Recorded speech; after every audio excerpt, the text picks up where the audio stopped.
Meow! It's Becky the dog and Poople's cat. Family flu update and some info for you guys. Stay tuned. So this is our medications box. We're just slowly putting it together. We've got other medications scattered around, but Kitty quite rightly told me put everything together, so I have. So it's good news, bad news. Kitty's dad, John, was admitted to hospital for about 3 days, and he actually got into a hospital bed for the last 6 hours or so. If you'd gone to my hospital, you would have got a bed quicker, because sometimes you can help out if you know people. But it was no big deal. He stayed in isolation the whole time.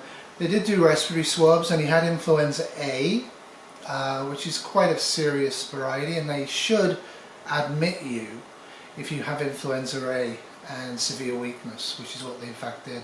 They gave him IV fluids for about 2 days and put him on IV cephaloxime, which is an antibiotic, and also gave him a one-off boosting dose of steroids. Arguable about that.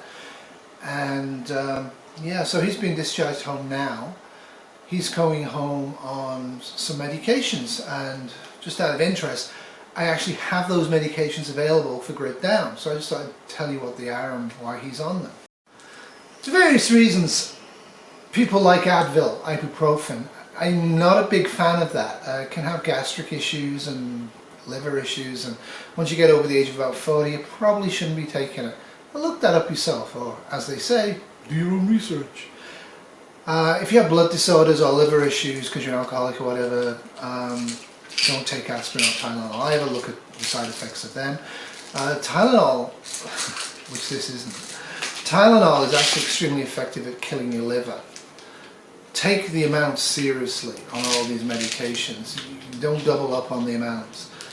For example, this is extra strength, which I got for a specific reason, but I wouldn't use this. I would use low strength Tylenol. What I was saying to Kitty's mom was every 2 to 3 hours give him 1 or 2 Tylenol, 2 or 3 hours later give him 1 or 2 aspirin, 2 or 3 hours later give him another 2 Tylenol. So you shouldn't be taking more than 6 or maybe 8 tablets of aspirin and tablets of Tylenol in a 24-hour period. But there's no particular reason why you can't stack them, so you're getting an antipyretic, which drives the fever down medication, and also helps with the aches you get every 2 to 3 hours. Just don't take the same medication. Now the IV antibiotic they put him on, and I imagine he'll be on oral, I haven't found out yet, is actually cephaloxime, and it's a new generation one that's actually very good for bacterial infections of the lung. So I would recommend you get this, not just for pandemics, but for general lung infections in grid down. As ever, don't take this without a doctor's prescription. Don't take animal medications for human use.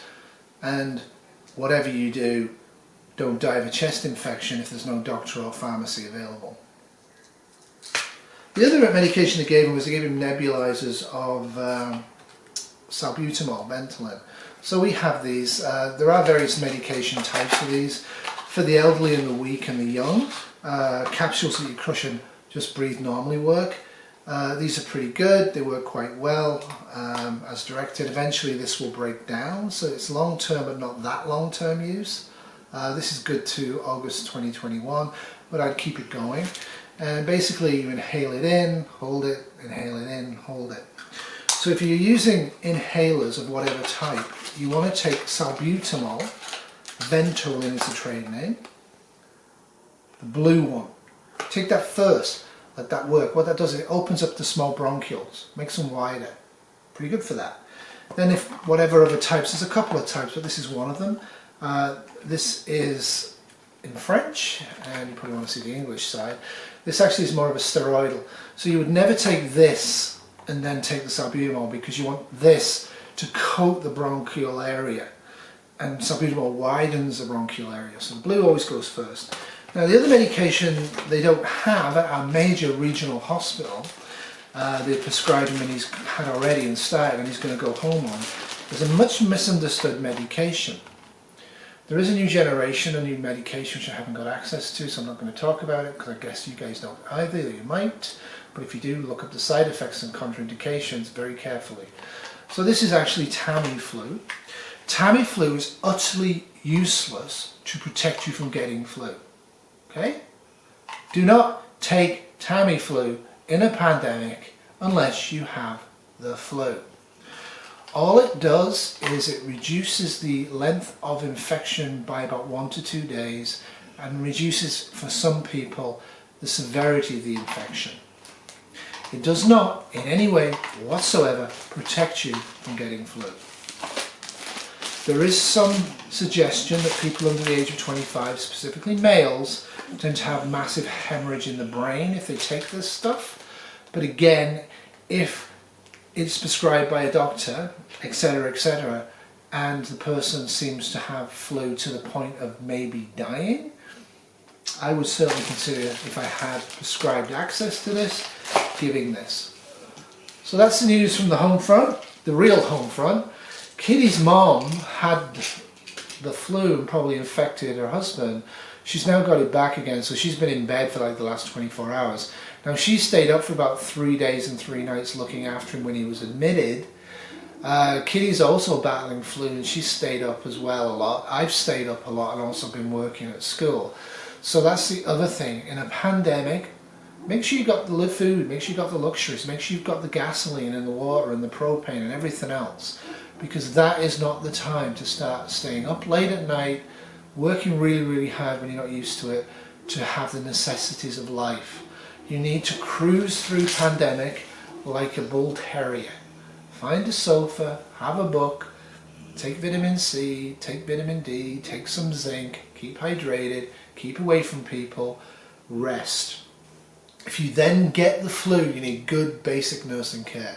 Because of what's actually really going on with flu in our family, pandemic this week did not show me giving physiotherapy and positioning and hydration, etc. in great detail to Kitty. I didn't feel comfortable showing in great detail to her dad because he's actually got the flu. So I'm hoping we can get some of that sorted out this week and get it on film for the week after for the pandemic, because I think it's really vital. There's a lot of basic stuff you can do. Uncle Al in his thing mentions basic nursing care, and I'm fairly sure Uncle Al knows what he's talking about, but a lot of people will say basic nursing care but they don't know what they're talking about. It's a whole compression of things. It's called total nursing care if somebody's that ill with the flu or any illness, and it can be useful for anybody who's immobile. So I will spend quite a bit of effort trying to get that done. I have to get Kitty on board and bribe her and get her into bed so I can show you all of these techniques. Unfortunately, she won't be sleeping like she normally does, naked, because I don't think YouTube would allow that, though it probably would be good for my viewership. That's it from me. Stay safe. Thank you all very, very much for your kind words for Kitty's dad. He's 85, he's normally fit as a fiddle, but you know, they're getting older, so it's tough. It's really tough. What people do when they have older parents like this and younger kids who aren't functional, I don't know. They call them the sandwich generation. I think that's something you have to remember as well in shtf, is that you are not just going to say, well, some of you will, but you've got psychopathology. You're going to help people, you can help people you love and care for. That's going to make you really tired and put you at risk. It's going to be situational, but you're not going to stop caring and loving just because of survival. It depends on the situation, but most of us, most of the time, will go to work if we need it, we'll look after sick loved ones if we need to, and we'll take risks. So that's it for me. I'm hoping John gets better now over the next week or two. I'm hoping Kitty's mom doesn't get worse over the next week or two. I would not be surprised if she ends up in hospital on IV cefaxilin and IV fluids in the next day or two. Kitty has called sick from work for the next 2 nights because really she's not well enough to work, but she's needed elsewhere. And I'm still trying to mark, and I'm still trying to look after the dogs. Just a bit of an update. So Kitty's dad's still weak and sleeping a lot, but he's doing a lot better. Kitty's mom has actually recovered quite nicely, though he's still very, very tired. So they're going to do well, and that's typical with real flu. When you have had flu, it takes 3 to 4 weeks minimum to actually get back to normal, and it can take up to 8 weeks to 12 weeks to 16 weeks where you're actually not functional like you normally would be. And I think that's something we also need to take on board.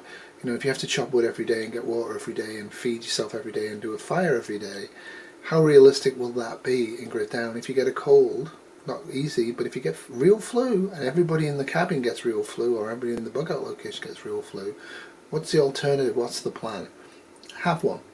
So remember, SHTF, tomorrow will always be worse than today, so if you don't plan, it definitely will be worse than today, and if you do plan, hopefully it won't be. Toodles.